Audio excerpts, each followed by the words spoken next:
Hello' everyone, কি খবৰ? ভালনে আপোনালোকৰ? আশা কৰোঁ সকলোৰে খবৰ ভালেই নিশ্চয়, আৰু মোৰো খবৰ ভাল।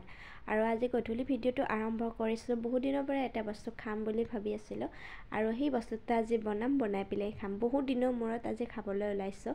আৰু এয়া দেখিছেনে, এইটো জাতিলাও হয়। আপোনালোকে নিশ্চয় বুজিব পাৰিছে জাতিলাওৰ সৈতে কি কৰিম। জাতিলাওৰ সৈতে পিঠা বনাম, যিটো আমাৰ লাপলা পিঠা বুলি কওঁ। আমাৰ ভাষাত লাপলা পিঠা বুলি কয়, আৰু আপোনালোকৰ ভাষাত কি কয় মই সেইটো নাজানিব পাৰে, কিন্তু মই সৰুৰ পৰাই লাপলা পিঠা বুলিয়েই কওঁ। আৰু এই লাপলা পিঠাটো বহুতে লাওটো সিদ্ধ কৰি ধুনীয়াকৈ গুড়াৰ সৈতে মাৰি পেলাই ধুনীয়াকৈ পিঠাৰ দৰে সৰু সৰু চেপ দি পেলাই বনায়, আৰু তেলত ধুনীয়াকৈ মচমচীয়াকৈ ভাজি পেলাই খাই ভাল পায়। মই কিন্তু সেইটো সেনেকৈ খায়ো ভাল পাওঁ, কিন্তু মই সেইটো তেল পিঠাৰ ধৰণত গুচি যায়। গতিকে লাপলা পিঠাৰ আচল আমেজটো ল'বলৈ হ'লে আমি লাওখিনি বইল কৰি ধুনীয়াকৈ এইখিনি মাৰি ল'ব লাগিব, আৰু সৰু সৰুকৈ আমি তেলত অকণমান ভাজিব লাগিব, আৰু সেই হিচাপত বনাম। আৰু আজি মই এনেকৈ খাই ভাল পাওঁ কাৰণে আজি এনেকৈ বনাম। আৰু লাওখিনি মোৰ কুটা হৈ গ'ল, এয়া দেখিছেনে, সৰু সৰুকৈ কুটি লৈছোঁ। আৰু অতি সোনকালে হ'বৰ কাৰণে মই কুকাৰত ধুনীয়াকৈ চিটি মাৰিবলৈ কুকাৰত বহাই দিম। যেতিয়াকৈ ভাজি থাকিলে বহুত টাইম লাগে সিজিবলৈ, সেইকাৰণে ভাবিলোঁ অকণমান লাও আৰু দুখনমান পিঠা মাত্ৰ বনাম, যিহেতুকে কুকাৰতে এইখিনি ধুনীয়াকৈ বইল কৰি লওঁ। আৰু এয়া কুকাৰটো ধুনীয়াকৈ বহাই দিবলৈ পানী অকণমান দি দিছোঁ, যিহেতুকে পানীৰ লগত অলৰেডি পানী থাকে। আৰু এতিয়া মই ঢাকনিখন মাৰি ধুনীয়াকৈ হুইচেল মাৰিবলৈ দিলোঁ। আৰু এতিয়া মোৰ হুইচেল মাৰি গ'ল, এয়া হুইচেলটো অকণমান দাঙি দিছোঁ, যিহেতুকে এইখিনি আকৌ ঠাণ্ডা কৰিব লাগিব। আৰু এয়া খৰাহীটোত ধুনীয়াকৈ ঢালি দি দিলোঁ, যাতে তাৰ ওপৰত যিখিনি পানী আছিলে সেই পানীখিনি ধুনীয়াকৈ ওলাই গুচি যায়। আৰু পানীখিনি যোৱাৰ পিছত ধুনীয়াকৈ হাতেৰে বা চামুচেৰে হওক ধুনীয়াকৈ মোহাৰি পেলাই গুড়া কৰি দিলেই হ'ল। আৰু একেবাৰে মিহি কৰি দিলেও ভাল নালাগে, গতিকে অকণমান মই কৰচেৰে হেতাখনেৰে হেঁচি অকণমান পানীটো যোৱাকৈ ভাঙি দি পানীটো নিগৰিবলৈ দিয়াৰ পাছতে মই কেৰাহীখন পাতি দিছোঁ, যিহেতুকে গুড়াখিনি মই আজিয়ে মিক্সিত খুন্দিছিলোঁ।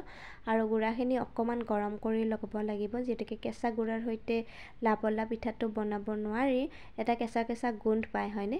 সেইকাৰণে এইখিনি মই অকণমান গৰম হোৱালৈকে ভাজি ল'লোঁ। আৰু লাওখিনি এয়া দেখিছেনে, মুঠি মুঠি একেবাৰে গুড়া কৰি দিছোঁ। আৰু এতিয়া লাওখিনিত মই যিখিনি গুড়া গৰম কৰিছিলোঁ, সেই গৰম কৰা গুড়াখিনি ধুনীয়াকৈ চৰিয়াটোত দি ল'ম। লাও আৰু গুড়াখিনি ধুনীয়াকৈ মিক্স কৰি ল'ম। আৰু ইয়াতে আপোনালোকে যদি এইখিনি জুলীয়া গুড় মিঠৈ দি কিনে নাখায়, ভাজি পেলাই খাব বিচাৰে, তেতিয়াহ'লে ইয়াতে অকণমান আপোনালোকে নিমখৰ সৈতে গুড় মিঠৈও এড কৰিব পাৰে। কাৰণ গোটেই নিমখীয়া বা সোৱাদ অনুযায়ী আমাৰ যদি মিঠৈ অকণমান থাকে বা নিমখ অকণমান থাকে, তেতিয়া খাই বেছি টেষ্ট লাগে। গতিকে আপোনালোকে তেনেদৰেও বনাব পাৰে, আৰু মই এনেদৰেই বনালোঁ। ইয়াতে অকণমান নিমখ দি পেলাই ধুনীয়াকৈ মই গুড়াৰ সৈতে লাওখিনি মিক্স কৰি লৈছোঁ, যাতে অকণমান শুকান ভাৱ হোৱালৈকে থাকে, যিহেতুকে পানীলাওখিনিত পানী বেছিকৈ থাকে, গতিকে গুড়া বহুখিনিয়ে লাগিব। সেইকাৰণে ধুনীয়াকৈ আটা মঠাৰ দৰে মঠি লৈছোঁ।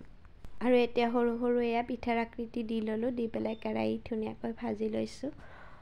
যিহেতুকে বহুত পানীয়া হৈ থাকে ন আঠাটো, সেইকাৰণে চেপটো দিবলৈ অকণমান অসুবিধা হয়। তথাপি হাতখনেৰে যেনেকৈ পাৰিছোঁ তেনেকৈ দিছোঁ, অকণমান মোটা কৰি থৈছোঁ।